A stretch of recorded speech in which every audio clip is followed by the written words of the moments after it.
So earlier this year, I lost about 40 or 50 pounds, and it wasn't like I was crazy overweight and needed to lose weight or anything. It was just something that I felt like I wasn't in control of for a long time, and I was sick of it, and I was finally ready to get into the actual good shape, especially while I'm young enough to do so much easier than if I were older. I still think you can probably do it at any age. It's just a lot easier in your 20s, obviously. So the really cool thing that I learned from that is nobody can really take those results away from you, because it's really easy to justify. Like, for example, if you are starting a business, right, and let's say it takes off really quickly, there's always this argument where it can be, oh, they got lucky, or maybe you even feel like, oh, I got kind of lucky, you know, that ad sort of made the whole business take off. But in fitness, if you are not in shape genetically already, that's the excuse people like to use, and I use that for myself for forever. But if you're not already in good shape just naturally from your genetics, you're not going to accidentally get a six-pack. Maybe if you are, you know, you just stop eating and you get a six-pack kind of in a bad way where you get really skinny, but you're not going to accidentally look jacked, right? So if you weren't already, I know genetics can, you know, kind of determine certain things, but you get what I'm saying here. So I had never looked great. I had always kind of had a dad bod. I was a little bit skinnier when I was younger. But, you know, I just didn't care really about what I was eating. I didn't focus on it. And I was just kind of tired of feeling like I was out of control of how I looked. And I always saw my future self as a guy that had abs. And there's really no reason to it. I just think if you've never had them before, I'm sure you've imagined at some point having a six-pack, how cool it would look / feel. Spoiler alert, it doesn't really matter and nobody cares. And you also realize how little times there are where you actually take your shirt off, which is really funny. But I was like, shit, man, no one even sees them. But even when people do, no one really gives a fuck, to be honest. Nobody cares.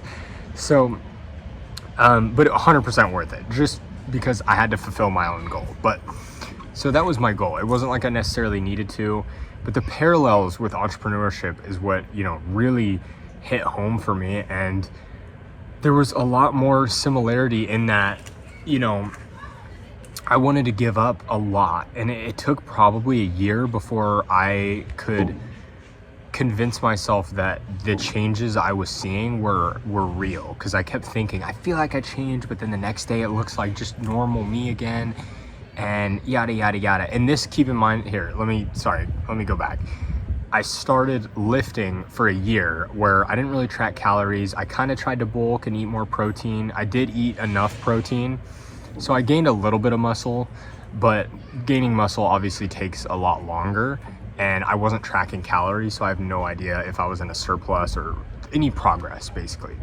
So earlier this year, I was like, I really want to lose weight. I want to cut. But I had built some muscle up. And, you know, now, as you can see, I lost a lot of it from the cut. I went way too far. But live and learn, right?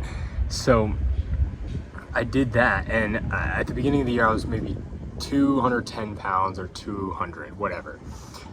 In January, and then by April or May I was like 160, which I know is low. That's very low. But I was trying to see abs, but I hadn't really worked out my abs, so I had to cut a lot lower than I expected to, which another lesson learned, don't do that, because then you lose all your muscle.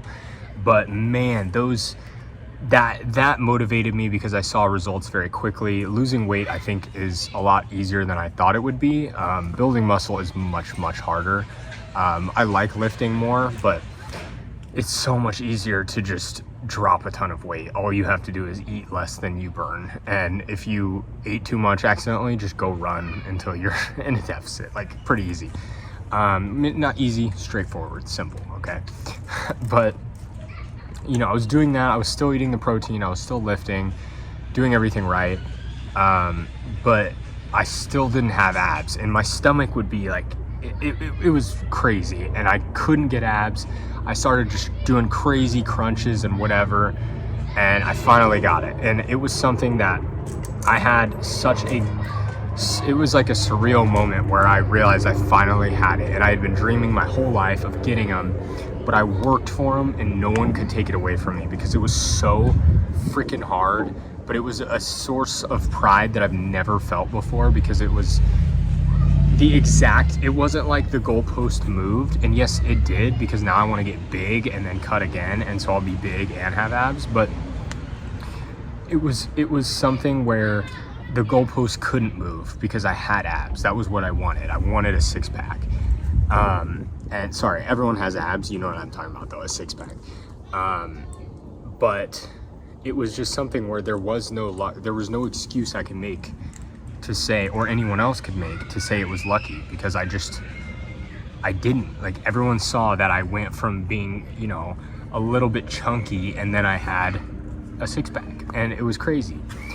And I think it just applied to everything, and I realized that it's really important to push, and even if you don't see results for a while, to keep going.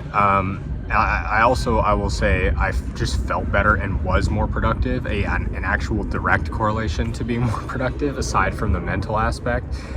But it made me feel like I couldn't be stopped in anything if I was committed enough. And I always said the day I get abs is the day that I'll believe that I can do anything I put my mind to.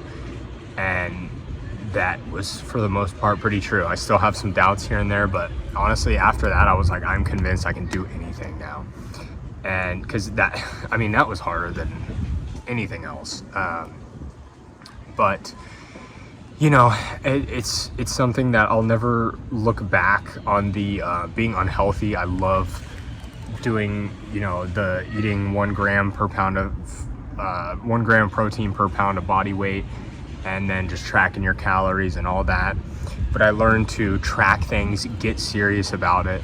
And at the very end, I was eating like 1,800 calories, which, you know, some people may think that's a lot. For me, that was crazy low. I'm a super, super hungry person. It was really hard because, you know, some people just aren't as hungry of people. And I'm someone that I can put down a shit ton of food. If you put it in front of me, I will eat it all.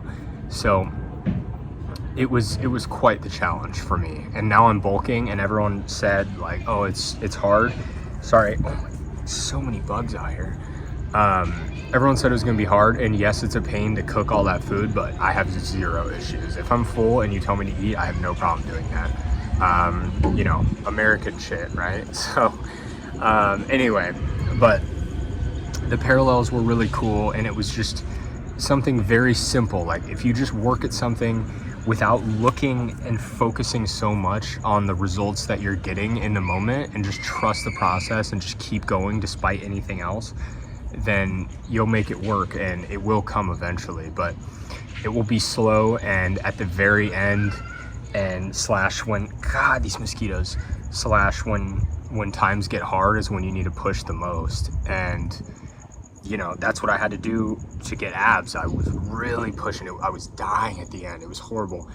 And, you know, I would eat a little bit extra during the day and have to, you know, run like for an hour and a half on the treadmill to get it off. But it was just like, I was so hungry, and I was unnecessary. I went way too far. Okay. I'm very extreme with when I set my mind to something, but you know, obviously not health advice. I'm not certified. This is just what I did. And sorry, now I'm paranoid. There's going to be a mosquito on my ankle at every 5 seconds. But yeah, I think it's worth doing. It's worth taking the journey if you've ever been hesitant. And it's very empowering in a way that I was not prepared for. And you just feel so much better, and the amount of confidence that you get, it's like, I used to not be able to wear shirts that weren't super long because I was insecure that if I lifted my arms up, people would see my belly. And it's crazy because, you know, now I don't really care, obviously. And it's just funny. It was just things that small where I didn't even think about it. Or if someone talked about, let's go swim, I would be terrified. I'd be so insecure. And it's like, you know, like, realistically, it doesn't really matter in the moment either, because even when you change how you look, it's not that big of a difference. But it's one of those things where I always see it as, if I'm insecure, I might as well just fix it if it's something that is fixable. So I was insecure about that, and I was like, you know what, I'm just gonna fix that, and it went away. So I know that's like not an opinion I've really heard on the internet of like, if you feel weird about something, you can change it, which obviously there are times when that is not the case, or probably a great thing to do. But you know, in this case, I think it was like, if it's something that I have the power to change and work for, I should. And I did, and my issues went away. My insecurities went away. So yeah, really cool, really great lessons. And I've just kind of enjoyed the journey. It's been so fun. And my like before and after pictures are sick to look at. It's awesome. So anyway, just my experience, and pretty cool how it related to entrepreneurship a lot more than I thought it would.